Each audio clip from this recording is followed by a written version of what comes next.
Ça commence à bien faire, Eurysthée. Je te devais 10 travaux, puis 11, et maintenant on serait à 12. Mais enfin, je ne le fais pas exprès. La loi sur la rédemption, article 27, alinéa 14, stipule que c'est à celui qui a commis la faute de la réparer. Eh bien, justement, j'ai ouvert des brèches, creusé des canaux, déplacé des rochers. Sans ma force, les fleuves n'auraient rien fait. Et tu viens me dire maintenant que tu ne peux pas valider mon travail ? Ah, je n'y peux rien. La loi est la même pour tout le monde, cher cousin. Si, tu y peux quelque chose. C'est toi qui fais la loi ici. Qu'on en finisse. Donne-moi un autre travail qui ne prête pas à confusion. Pendant ce temps-là, sur l'Olympe, Tu as l'air bien occupé, Arès. Encore en train de monter des peuples les uns contre les autres pour provoquer la prochaine guerre ?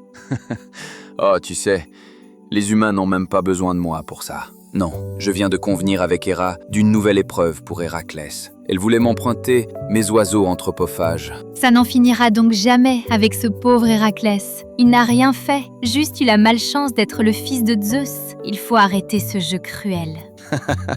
Je te reconnais bien là, Athéna, toujours du côté de la justice. Athéna se dit qu'il était temps de rétablir l'équilibre des forces. Qu'est-ce que tu veux que je fasse avec du venin d'hydre ? Je pars juste à la chasse aux oiseaux. Sauf que les oiseaux du lac Stymphale ne sont pas des gentils moineaux. Je me suis renseigné. Ils se nourriraient de chair humaine. Bon, d'accord. J'en endurerai mes flèches, si tu penses que ça peut aider.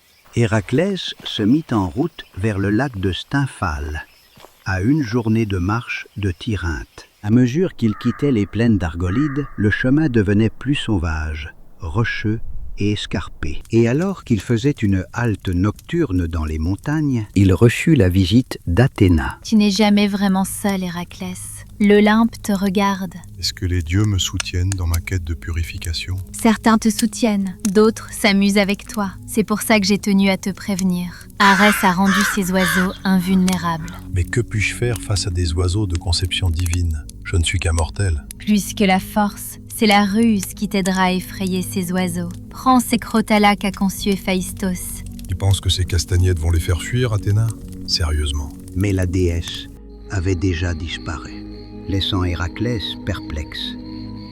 Héraclès continua son chemin jusqu'à parvenir dans les marais grisâtres du lac Stymphale. Au début, les oiseaux ne firent pas trop attention à lui. Il essaya d'envoyer quelques flèches sans poison, mais elles ne faisaient absolument aucun effet aux oiseaux. Iolaos exagérait peut-être, mais je vais quand même empoisonner les flèches. On ne sait jamais. Puis, ils se firent plus pressants.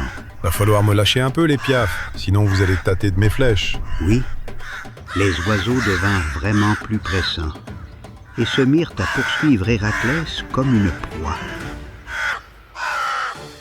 Bon, je vais peut-être sortir les castagnettes.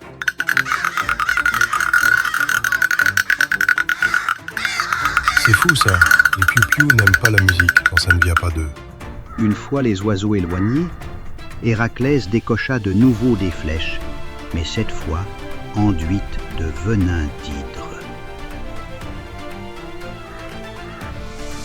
Les flèches venaient enfin à bout des oiseaux d'Arès. Bientôt, Héraclès vit les volatiles tomber, les uns après les autres, à l'agonie, dans le marais. Allez, c'est pas qu'il me donne envie de poulet rôti, mais j'emporte ces deux-là pour prouver à ce balourd d'Eurysthée que le travail a bien été fait. Héraclès avait décimé les oiseaux d'Arès. Il tarde. Les oiseaux l'auront peut-être mangé ? Non ? On se dit ça à chaque fois et il ressurgit toujours. C'est pour ça qu'on va l'envoyer plus loin. Tu as sans doute raison.